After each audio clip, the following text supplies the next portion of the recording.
3 mauvaises habitudes qu'il vous faut absolument garder. Et tout le monde vous dit, mais t'es complètement con, puisque cette relation te fait souffrir.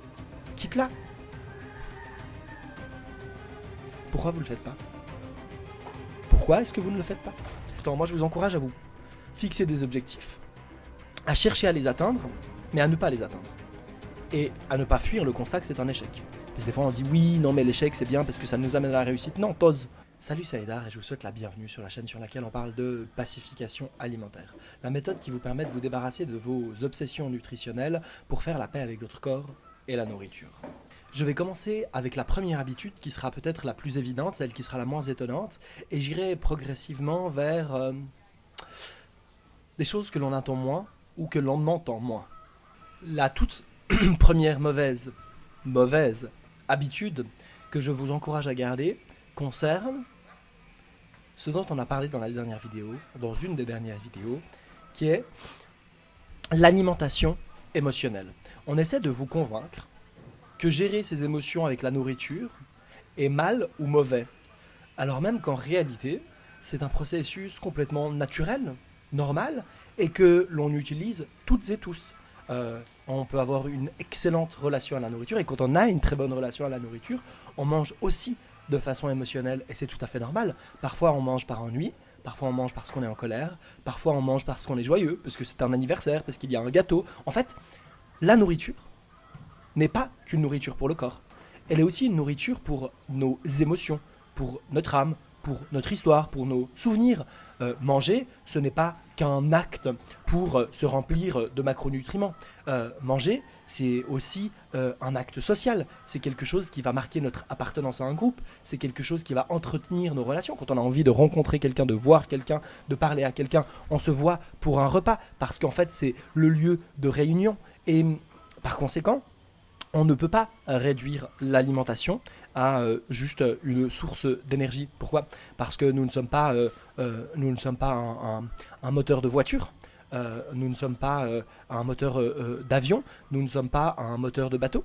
Nous sommes un organisme vivant, un être humain doté d'une conscience et doté d'émotions. Et par conséquent, manger émotionnellement est quelque chose d'absolument naturel, normal, et je vous encourage à continuer à manger vos émotions. Est-ce que ça veut dire que ça doit être la seule manière de rencontrer ces émotions? Bon bah, vous l'avez deviné, absolument pas. C'est très important de pouvoir entendre, écouter le message de nos émotions et pouvoir leur donner du sens. Mais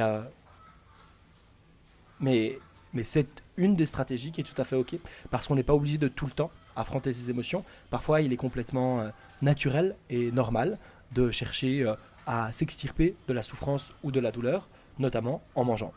La deuxième habitude que je vous encourage à garder, c'est d'échouer. Nous sommes dans une culture qui essaie de nous donner en permanence tout un tas de trucs, d'astuces, de motivation pour éviter l'échec, pour être un winner, pour être un gagnant, pour réussir. J'ai fait cette vidéo dans laquelle je parle de ce que nous apporte la réussite et vous avez vu que c'était pas forcément ce qu'il y avait de plus enviable, sinon ça se saurait. Et en fait, échouer, c'est génial. Échouer, c'est super important. Moi, je vous encourage à vous fixer des objectifs, à chercher à les atteindre, mais à ne pas les atteindre.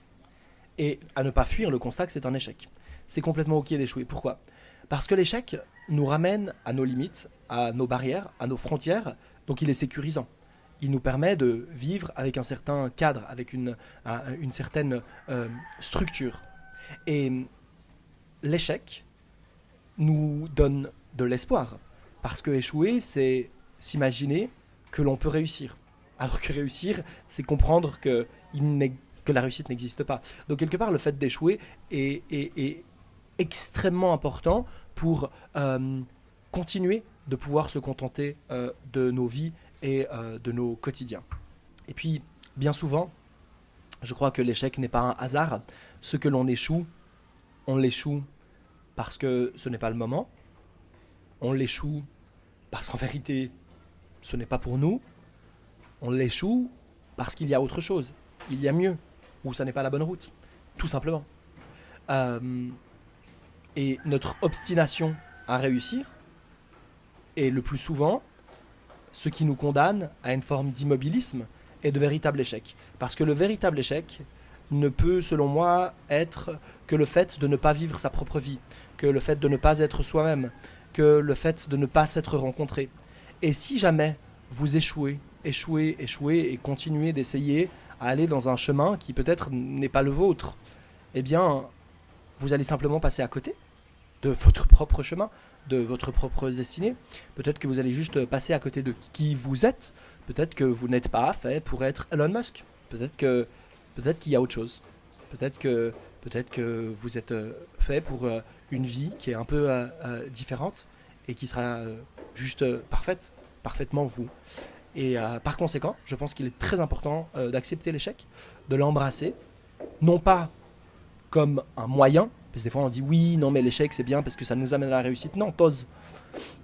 Non. L'échec est une fin. On échoue.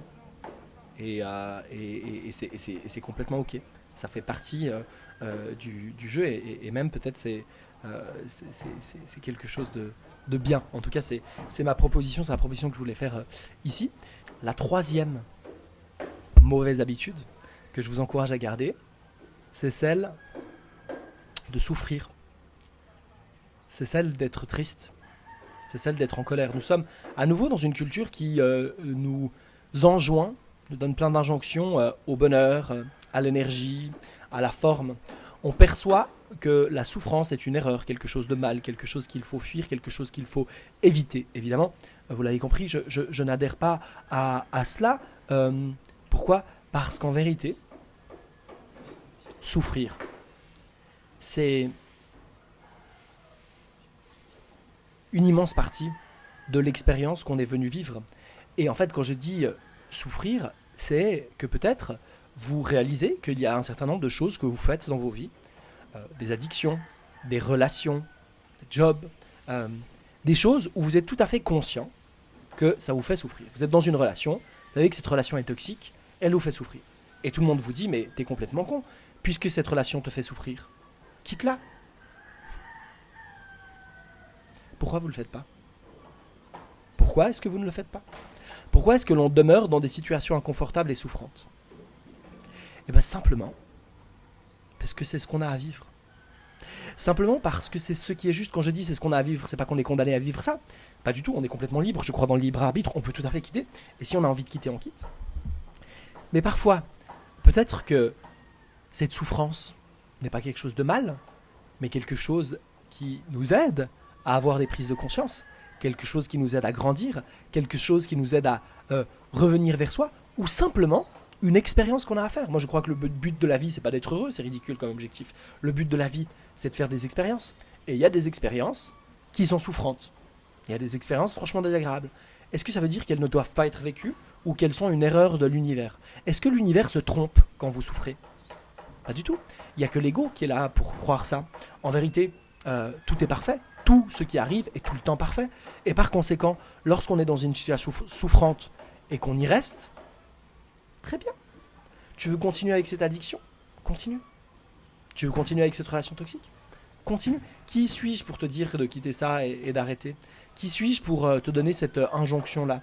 En vérité, tu es un être de liberté et ton libre arbitre est en train de s'exercer dans cette souffrance. On est capable de vivre, de créer l'expérience du plus agréable comme de la pire des souffrances.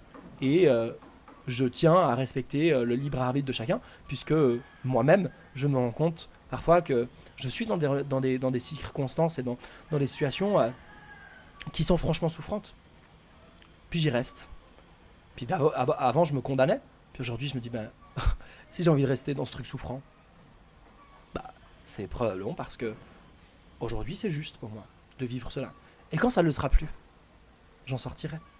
Ces 3 habitudes que je vous encourage à garder vont de pair avec ce dont je vous ai parlé aussi pendant les dernières vidéos. C'est que j'ai créé une masterclass qui normalement est réservée aux membres exclusifs de mes accompagnements. Cette masterclass, elle porte le titre suivant, c'est 3 clés pour sortir de vos obsessions alimentaires. 3 prises de conscience indispensables pour démarrer le processus de pacification alimentaire. Si vous voulez y accéder, vous pouvez le faire en cliquant sur le premier lien qui s'affiche en commentaire épinglé ou dans la description. Je vous retrouve dans votre boîte mail. Si vous avez la moindre remarque ou question, vous pouvez l'inscrire dans l'espace commentaire. Et puis, si vous ne voulez louper aucun des prochains épisodes, je vous invite à vous abonner et activer clochette, la petite cloche. Au revoir.